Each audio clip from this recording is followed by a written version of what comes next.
Estamos aquí con Carlos Heller y con José Ignacio Mendiguren. A los dos, gracias por venir. ¿Qué tal? Gracias, Marcelo. La primera pregunta es, ambos son diputados, pero no al hombre político, sino a el que actúa en la actividad privada. Vos, Carlos, en el Banco Credicop. José Ignacio, además, como empresario, como dirigente de Unión Industrial. Esto que acabamos de ver en metalurgia, en marroquinería, en tintas, o los datos del comienzo, es lo que ustedes están viendo, vos en el banco, a través de la actividad del banco con las pymes, vos, José Ignacio, a partir de lo que reciben en Unión Industrial. Sí, pero porque es lógico que sea así, porque si no parece que fuera una maldición o algo por el estilo, o una epidemia. Acá hubo un cambio brusco y decidido de paradigma. Yo siempre digo, en química se dice nada se pierde, todo se transforma. En economía uno tendría que decir tampoco nada se pierde, solo cambia de mano. Entonces, las políticas económicas son siempre cómo se acumula y cómo se distribuye. Acá hubo durante años un modelo de acumulación y distribución determinado que generó los puestos de trabajo, las pymes, el mercado interno fuerte, etcétera, etcétera, etcétera. Para eso se usó un montón de instrumentos, la administración de tipo de cambio, la administración de las importaciones, la suba del salario real, la suba de las jubilaciones, todo lo que podríamos detallar largamente.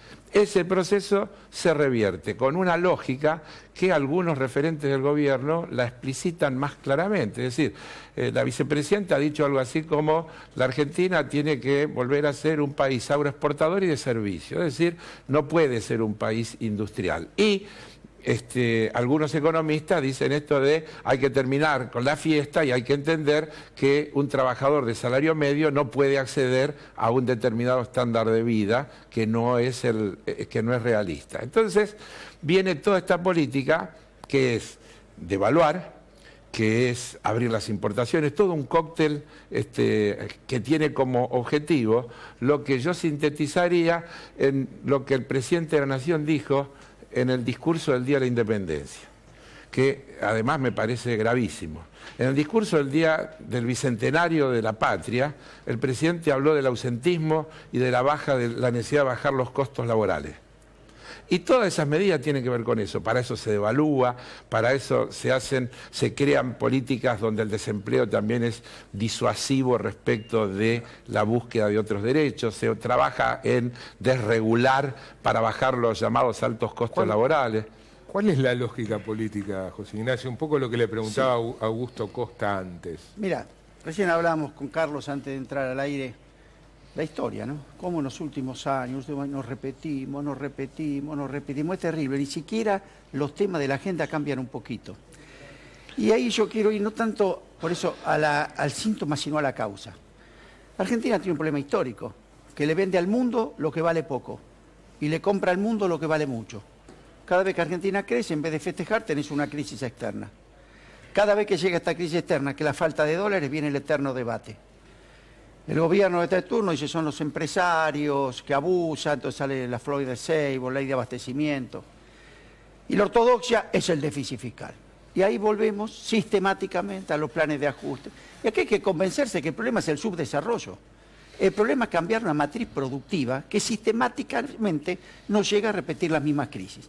Mientras esto no se comprenda, ya vamos a empezar a fabricar el próximo default. Ahora, porque si vos con la deuda que vas a contraer no la utilizás en cambiar esa matriz, en generar más empleo, en agregar más valor, mejor salario, para que esto nunca más se repita, vamos a volver a discutir. Entonces, ahora, los dos tienen mucha trayectoria política, además de actividad en el ámbito privado.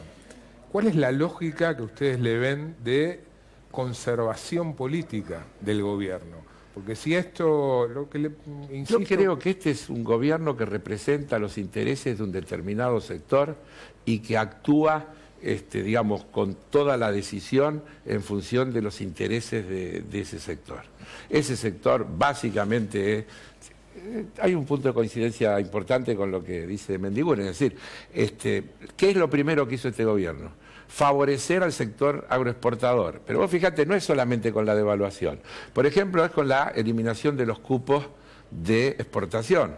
La gente dice, cupo de exportación, ¿a mí qué me importa? ¿Saben qué te importa? Que cuando vos devaluás el 50%, le sacás las retenciones al maíz y liberás los cupos de exportación, aumenta el maíz en el consumo interno, aumenta entonces lo que comen las gallinas, los cerdos, las vacas, aumenta la comida que tienen que luego pagar los argentinos. Entonces, no, perdón, y además le bajás el precio a los brasileños. Y además, así es. Entonces vos tenés que pensar, la Argentina tiene de verdad un problema, que es la famosa restricción externa, que se combatió, que podemos discutir si con las mejores herramientas, si fue todo lo que había que hacer, si había que hacer más, pero que es cómo se generan los recursos para poder sostener la inversión necesaria para sostener un proceso de industrialización.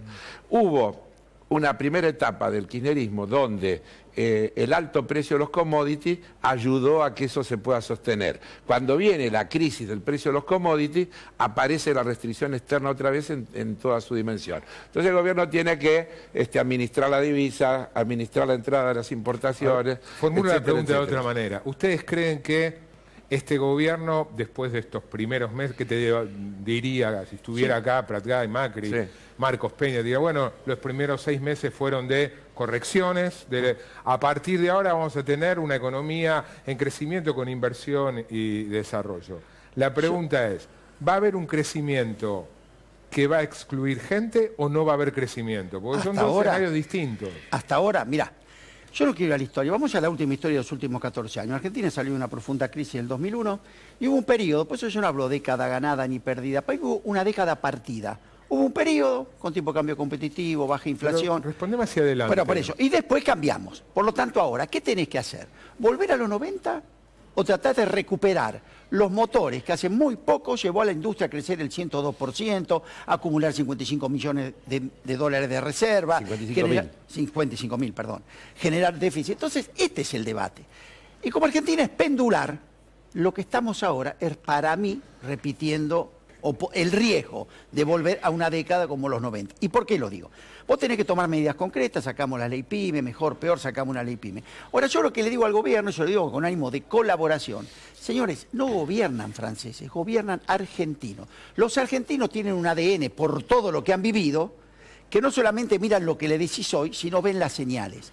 Si vos la señal que le das a una pyme en la Argentina, aunque le sanciones una ley, es que el ingreso de capitales va a ser irrestricto, a la tasa de interés se sufre al infinito y planchás el tipo de cambio. ¿Cómo se llamó esto? Siempre, bicicleta financiera. Y cada vez que esto se instaló, es decir, la valorización financiera en la Argentina, nos fundimos todos los sectores productivos, sea campo o sea industria. Entonces, si estas son las señales, yo digo, la inversión no la veo en el corto plazo. Porque o sea, se están suicidando políticamente. Quiero contestar. Yo quiero que lo cambien. Una cosa que vos digas, perdón, Carlos, dale. Hay una emergencia, tenemos que te lo expliquen, pero que no te digan que esto viene a quedarse. Y además, te abro la importación y como único elemento antiinflacionario, en vez de ir a un plan concreto antiinflacionario, es anclaje tipo cambio, apertura de las importaciones. Esto ya lo vivimos, Marcelo. Entonces, ¿qué es lo que decimos? Porque no quiero ya condenar que esto va a ser así, pero por lo menos que se explique con mucha claridad. Primero, una diferencia con lo que dice de Mendiguren, yo no creo que había ninguna necesidad de hacer lo que se está haciendo y podría pasarme media hora dando indicadores de cuál era la situación en diciembre del año pasado para decir no hay nada que justifique lo que se ha hecho. Respecto a lo que vos decís de la opinión de los que gobiernan, ellos tienen una matriz cultural y por eso creo que utilizan la misma metodología de análisis que los organismos financieros internacionales. Viste, el fondo siempre te dice, estamos mal, pero el año que viene vamos a mejorar. Y el año que viene es siempre el año que viene. Entonces, el primer semestre es el segundo semestre. El segundo semestre ya es el 2017. Siempre hay un presente, es el famoso estamos mal, pero vamos bien, que popularizó en su momento Carlos Menem, que es todo esto que nos está pasando, muchachos, aguántensela, porque después viene la felicidad. Pero todas estas políticas no pueden tener otro resultado que aumentar la pobreza. Este gobierno se fijó 2 objetivos principales, uno tercero tiene que ver con la grieta, pero económicamente, combatir la inflación y pobreza cero. Inflación récord. Se duplicó la inflación que había en el segundo semestre del año pasado. Pobreza, hoy tengo acá un informe del CEPA, 4 millones de nuevos pobres desde diciembre hasta acá. 4 millones de nuevos pobres. Entonces, esos nuevos pobres dejan de consumir. Y el cóctel es explosivo, ¿cómo puede andar bien? Este gobierno nos dijo que tenía que pagarle a los buitres para que vengan las inversiones. Carlos, mi duda es, Sí. mi pregunta es, el trayecto de acá al próximo año es de un estancamiento que se prolonga con mayor desempleo, o el escenario puede ser de un tipo de crecimiento que a vos no te convenza, que deje gente excluida? Son dos escenarios muy distintos, ¿no? Es decir, uno puede- es socialmente muy explosivo, el otro puede en algún punto evocar lo que fue, Los primeros años de los 90. por ejemplo. Claro, puede ser. O los primeros años del siglo XIX.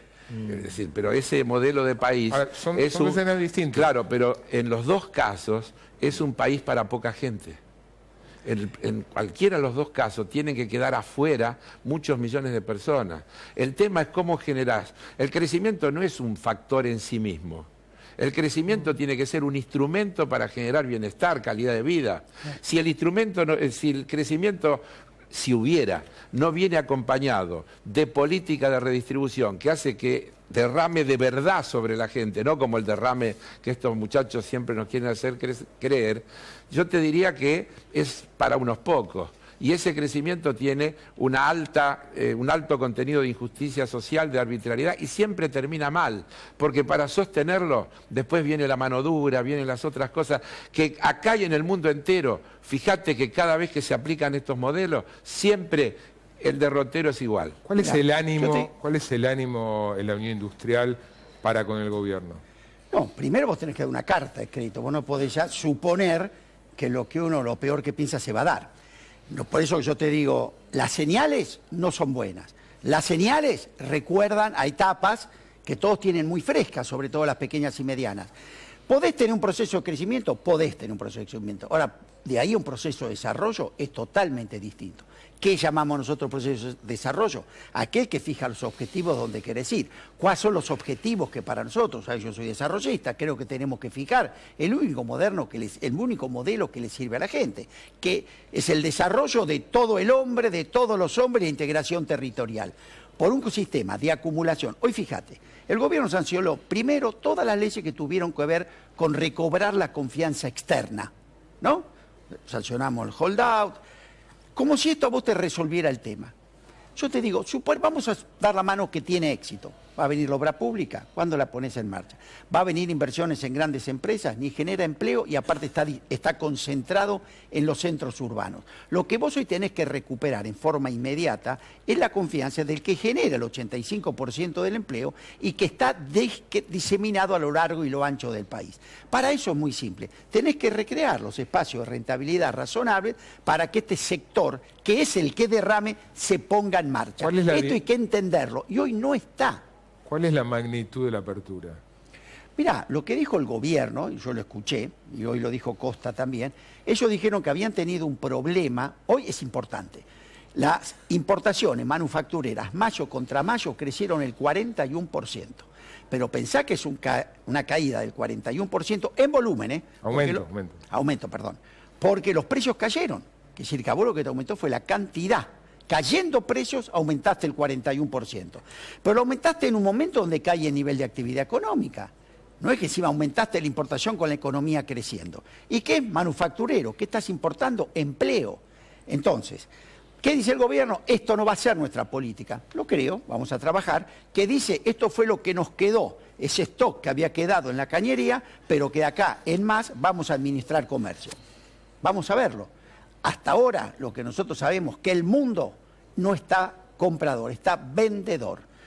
Dejó de crecer China, cae ni que hablar Brasil. Por lo tanto, hoy lo que tenés vos son stocks en el mundo producidos para una economía que no crecía, buscando un mercado donde ponerlas. Si vos esto no lo administrás, lo que te destruyó es el único mercado que te quedó, que es el mercado interno. ¿Qué se percibe a partir de un banco que trabaja mucho con pymes, créditos personales? ¿Qué pasa con cheques rechazados? ¿Qué pasa con pedido, demanda de crédito? La demanda de crédito es baja. No tenemos hasta ahora crecimiento ni de la mora ni de los cheques rechazados. No, hasta ahora no. La verdad que no. Que yo lo atribuyo justamente a que la gente venía mucho mejor que lo que se quiere aparentar y que se dice permanentemente. Si yo digo que en vez de estar sufriendo las consecuencias de la pesada herencia, están disfrutando de un poco de la holgura de la bonanza que quedó.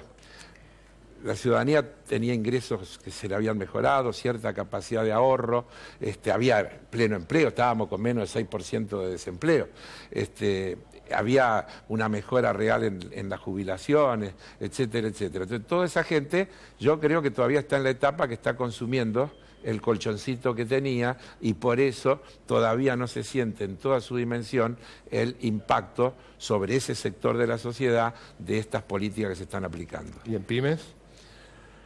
Las pymes son, acá ya se dijo, ustedes lo mostraron, las pymes son básicamente dependientes del mercado interno. Este cóctel es absolutamente explosivo. Es decir, cuando vos producís una baja del salario real, generás desempleo y abrís la importación, las estás mandando al muere a las pymes indefectiblemente. ¿Tienen alguna otra explicación a lo que charlamos con José Nathanson? ¿Por qué, a pesar de estos 7 meses y los indicadores económicos que vimos a lo largo del programa, Macri y el gobierno conservan un grado de adhesión importante? Yo creo que la gente también quiere creer, y como cree que realmente mucha gente, la situación heredada era muy fuerte, dan una carta de crédito a que esto se cambie. Esto siempre pasó.